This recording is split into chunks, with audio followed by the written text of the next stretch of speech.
AC छोड़ के लई बकुलरवा तो बड़ा का बवाल हो जाई। एहो एसी छोड़ के लई बकुलरवा तो बड़ा का बवाल हो जाई। ए सरवा आइल बाड़ हमरो गानावा में मार हो जाई।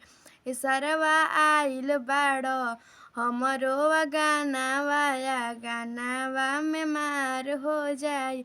ए सरवा लाइल बाड़ बरतन पुरान हो गानावा में मार हो जाई। ले ले बाड़ रिक्स सरवा ढावे के तू तिलक। ले ले बाड़ रिक्स सरवा ढावे के तू तिलक। भैया के हमारा तू बनावे के बस।